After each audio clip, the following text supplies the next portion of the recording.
পবিত্র রমজান মাস শুরু হতে রাজধানীর বাজারে নিত্য পণ্যের দাম বেড়েছে। বিশেষ করে ইফতারের প্রধান উপকরণ ছোলা, বেগুন, শসা ও লেবুর দাম এখন চড়া।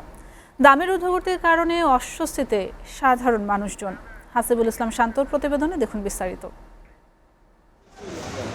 রাজধানীর কাঁচাবাজারে রমজান মাসের শুরুতেই বেড়েছে নিত্য প্রয়োজনীয় পণ্যের দাম। ছোলা প্রতি কেজি 90 থেকে 100 টাকা, চিনি 100 থেকে 110 টাকা ও মসুর ডাল 100 থেকে 180 টাকায় বিক্রি হচ্ছে। রমজান উপলক্ষে সব জিনিসেরই দাম একটু বাড়ছে। তো ধরেন স্পেশালি লেবুটা অনেক দাম বেড়ে গেছে। ইফতারের জনপ্রিয় সবজি শসা ও বেগুন বিক্রি হচ্ছে প্রতি কেজি 120 থেকে 140 টাকায়। লেবু কিনতে হলে গুনতে হবে হালিতে 100 থেকে 120 টাকা। আর কাঁচামরিচের ঝাল ঠেকেছে 120 থেকে 150 টাকায়।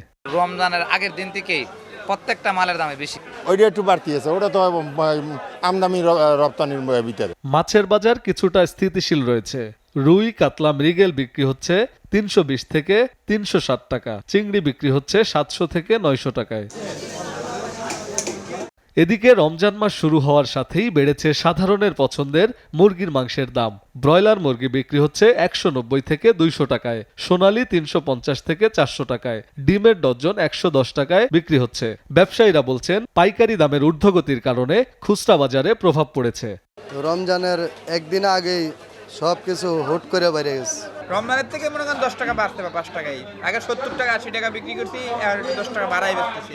এমন প্রেক্ষাপটে বাড়তি চাপে পড়ছেন সাধারণ মানুষ। বাজার নিয়ন্ত্রণে দ্রুত কার্যকর পদক্ষেপ নেওয়ার পরামর্শ ক্রেতাদের। হাসিবুল ইসলাম শান্ত, SA TV, ঢাকা।